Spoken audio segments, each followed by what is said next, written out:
¿Recuerdas que nuestra alma tiene tres enemigos para su salvación? Que es el mundo, el demonio y la carne. Hoy tenemos que estar atentos porque la enseñanza de la palabra de Dios habla de vencer al mundo. Y nos podríamos preguntar, ¿en qué consiste vencer al mundo? ¿Cómo podríamos vencer al mundo? Sin Cristo, el mundo nos traga.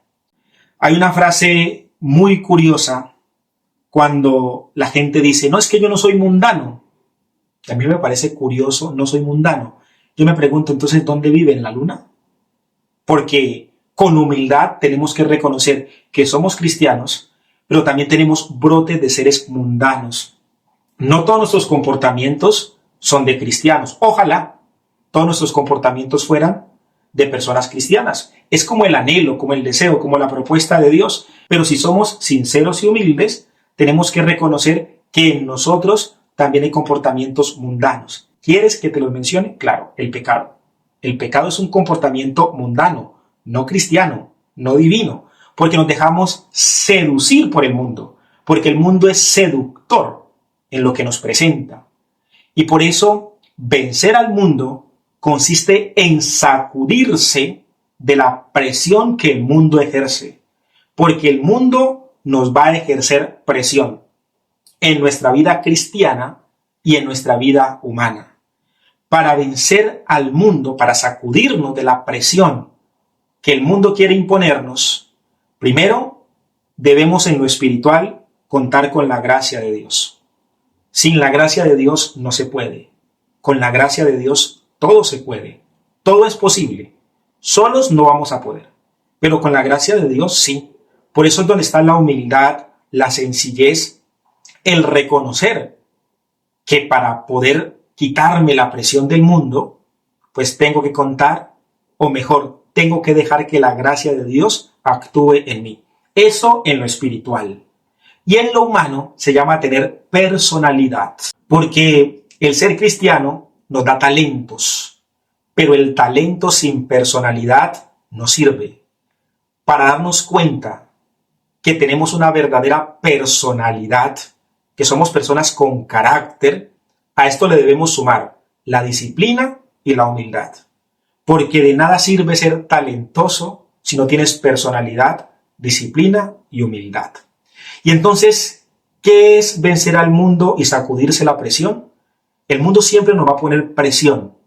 Y la manera como el mundo pone presión, hostigado por el enemigo, se llama la tentación.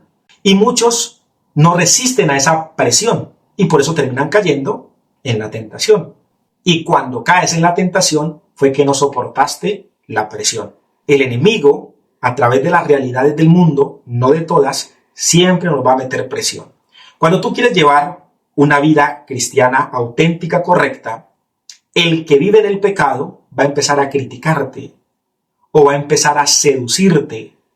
Recuerda que el enemigo nos quiere llevar al pecado o por el engaño, por la crítica, por la persecución o por la seducción. Te seduce, ¿sí? Por la persecución, porque empiezan a decirte que ya no eres chévere, que ya no disfrutas la vida, que te has apendejado, que te has atontado, que qué es lo que te está pasando, y hasta tu misma familia. Antes, cuando estabas en el corrinche, en el desorden, eras muy chévere.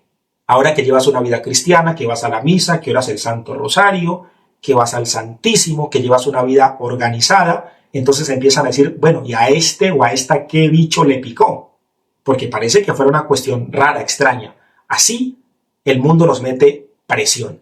Y cuando quieres llevar una vida bien en el compromiso que tienes, quieres vivir de acuerdo al compromiso, recuerda que tu primer compromiso después de vivir es la vida cristiana, título que has recibido en el bautismo. Entonces, cuando quieres vivir tu auténtico bautismo, también muchas personas te van a incitar al desorden. Y a veces uno termina diciendo, es que yo caí en el desorden o caí en el pecado por un amigo, por una amiga, porque me invitaron, por el contexto. No, simplemente la personalidad es no dejarte meter presión. Porque es que el que vive en el pecado quiere que tú también vivas en el pecado para poder justificar sus pecados. El que está en la oscuridad le fastidia la luz. porque quiere seguir viviendo en la oscuridad. Entonces, si de verdad quieres vencer al mundo, tendrás que aguantar la presión. A Cristo le metieron presión. ¿Acaso no le decían, si tú eres el Mesías, eres el Hijo de Dios, bájate de la cruz? Eso es meter presión. Si eres verdaderamente el Mesías, haz un milagro. Si tú eres la verdad, dínoslo. Desde el comienzo hasta el final, siempre quienes no iban en la línea de Cristo le metieron presión, pero Cristo no se dejó meter presión. Recordemos en el desierto las tentaciones. El maligno le metió presión por medio de la tentación, pero el Señor, por personalidad y por convicción, no cedió a la presión. Ahora nos toca a nosotros, como imitadores de Cristo, como aquellos que buscamos configurarnos con Él, saber que el mundo nos va a meter presión, porque el que está en el pecado quiere justificar su pecado, y cuando tú cambias de vida, empieza a meterte presión con la crítica o con la seducción, para él no convertirse, para él no mejorar, para él no cambiar. Y el enemigo te mete presión por medio de la tentación. No olvides que en la vida espiritual se llama gracia de Dios para vencer al mundo, pero en la vida humana se llama talento, un talento que recibimos de Dios. Pero el talento sin personalidad, sin disciplina y sin humildad no sirve. Sin personalidad no sirve porque vas a ceder muy fácil. Sin disciplina no sirve porque te vas a rendir muy rápido. Y sin humildad no sirve porque te vas a volver soberbio o soberbia. Que el Señor nos asista con la gracia de su Espíritu Santo y hoy nos colme de su poder y nos dé el talento de la personalidad para vencer al mundo, para sacudirnos de la presión del mundo y del enemigo. Amén.